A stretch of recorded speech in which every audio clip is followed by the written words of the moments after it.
Friday night, the work week is over, including for these two men, Joe Biden and President Trump. Joe Biden getting to fly on Marine One, Air Force One, go all around Pennsylvania, and Donald Trump in the bowels of the municipal court system. Who had a better week, though? Who had a better week? Joe Biden, I think, had a disastrous week.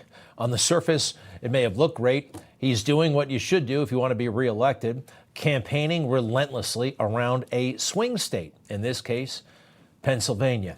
But if the media were paying any attention, oh my goodness gracious, what a delicious week of gaffes. Everywhere he went, it was a total and complete disaster. Now, you won't know this by watching the fake news, but we document it all. Let's start. Number one, lying twice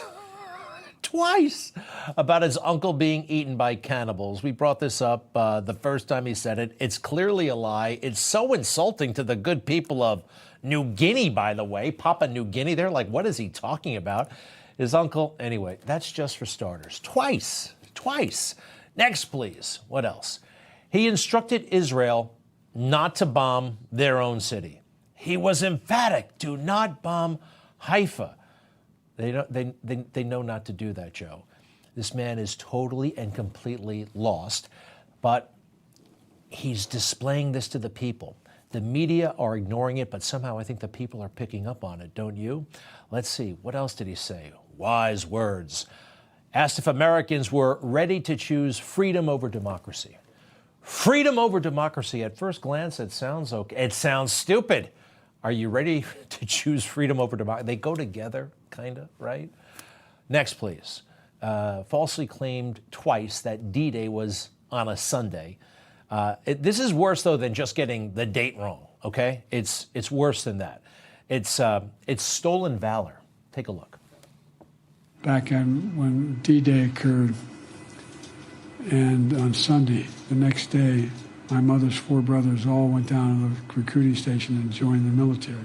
My Uncle Ambrose Finnegan, Bosie Finnegan from North Washington, he served and died in World War II. Right after D-Day on Sunday, all four of my mother's brothers signed up to go fight in the military. Look, he's probably talking about Pearl Harbor Day. The war was winding down after D-Day. They signed up after D-Day. That doesn't make any sense.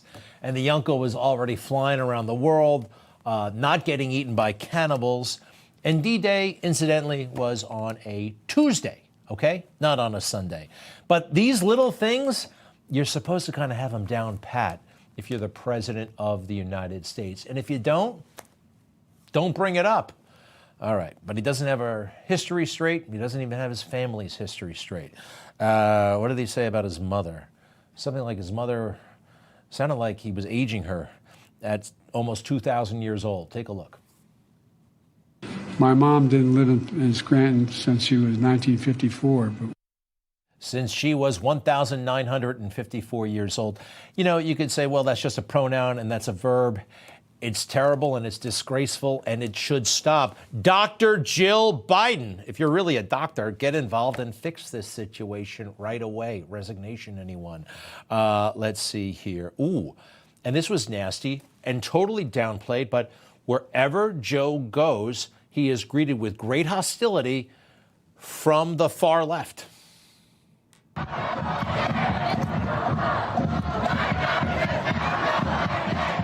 Yeah, these progressive, terrorist-loving young people, the ones that he wants to give all that money to, forgive their loans, well, they hate Joe Biden now.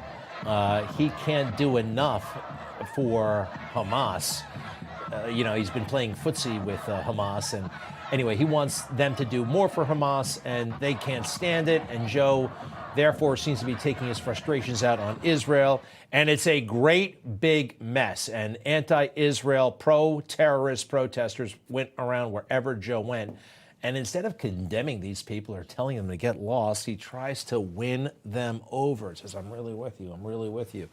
Okay, what else? We saw him lie to a couple of different trade unions about how they got him elected. So he tells the steelworkers, one thing. First, it's to the steelworkers that you guys got me elected all the way back in 1972.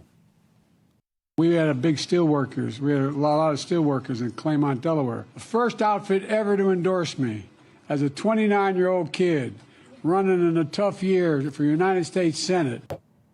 Okay, remember, the steelworkers, he says, the first outfit to ever endorse him, the steelworkers.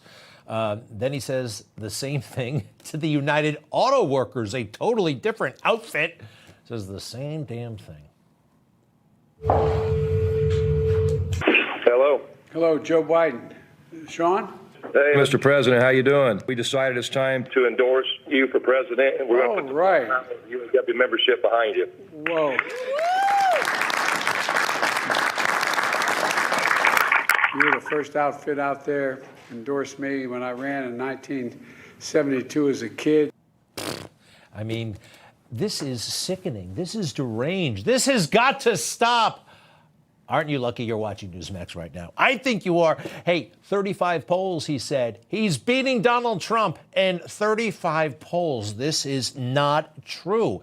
You know, I'm going to talk to Rick Grinnell about this later.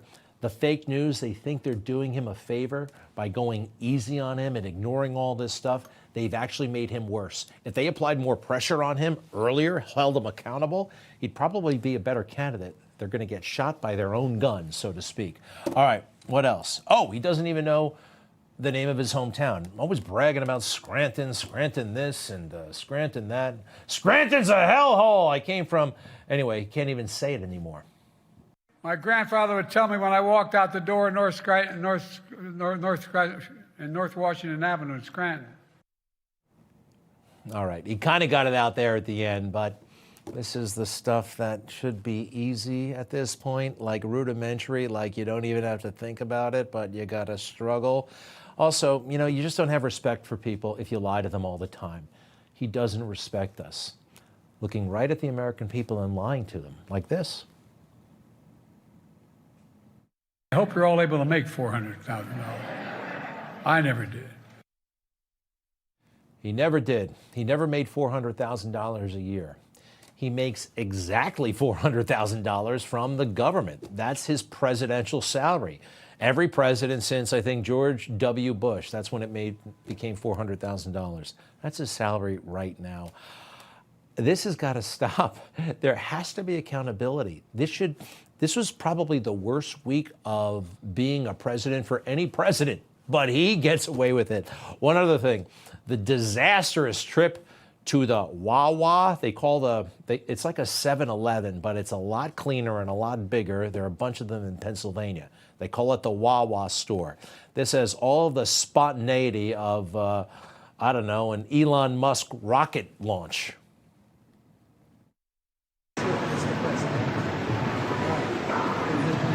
Hey. Hello, sir. How are you doing today? Good. How you doing, man? And how are you doing today? Pleasure. It's a pleasure to meet both of you. got my This is son, for you, huh? ma'am. And this is for you, sir. All right. And this is a tip for you. I know it's all been paid. Thank you so much, sir. Mr. President, I'm going to pick up a few pounds here. And don't forget, we also included drinks for you as well, just to enjoy. Excellent. We can take that one. You take that box? Yeah. I'm going to go order a milkshake. Right? Just so organic, so natural, so scripted and fake. We can all see it. You're not fooling anybody. This is what they're copying, by the way, right down to the milkshake. Donald Trump at the Chick-fil-A in Atlanta. So can I have 30 milkshakes and also some chicken? And we're going to take care of the customers. Is this good? Making a lot of money? Everyone, you get rich, right? Thanks. Thank you very much. Look at the way you hold. You like each other, right? I think that's very nice. Have a good time. Nice to see you. Thank you very much. So we'll order 30 milkshakes. We'll give them out to the people, and we'll take some for ourselves. It's authentic, it's real. Hey, look, we've gone through the policies a million times, right? MAGA, not getting involved in foreign wars and then losing them, not having a southern border, not sexualizing children, right? On the policies, rock solid. And this is a huge component, though, of getting that agenda done, getting down with the people. He does it. He knows people. He likes people, and they like him. And of course, the powers that be recognize this. They see him as a threat, and they literally are trying to throw him in jail, no matter what. No matter what. I mean, I haven't paid too much attention to the jury selection because, I mean, the whole thing is fake, right? And even if he gets convicted, he's still going to overcome it. But wow, what has been happening in that room is a scandal. Not President Trump, but the judge, the prosecutors, all of it. Take a look at this during what they call voir dire, when they're talking to the jurors. One juror said, I don't like his persona, Trump's. I don't like some of my coworkers, but I don't try to sabotage their work. He just seems very selfish and self-serving. So one of Trump's lawyers says, sounds like you're saying you don't like him. And the juror says, yes. And then the juror becomes a juror. They don't excuse that juror. The juror will sit in judgment of President Trump starting on Monday. Is this rigged or what? Through it all, though, he keeps his cool and keeps focused. This is really a concerted witch hunt. Very simple. Everything you heard in there, this is a witch hunt by numerous judges, Democrat judges. You take a look at it, Engoron is a whack job. What he did was a disgrace. It's being reviewed by the appellate division. And I hope they do justice because everybody's looking and nobody, no business is coming into the city. None whatsoever. They're looking at that case. That case is a threat to democracy, frankly, what took place with the AG. So you saw him right there. How did he look to you? He looked like President Trump. He's consistent. He is kind of always the same, and that's a good thing. Look at the fake news react to what we just saw and lie to us. So he definitely looked frazzled. I think that's a good word we can use for this. If he's frazzled now, just wait until week 3, because I think what Donald Trump is learning is that it is enormously stressful to be on trial. I've never even had, of course, the experience of being the defendant. I've just done it as a lawyer. It's incredibly stressful. It's long days. It's excruciating. It can be boring. We saw him nodding off during jury selection, and it will get to him.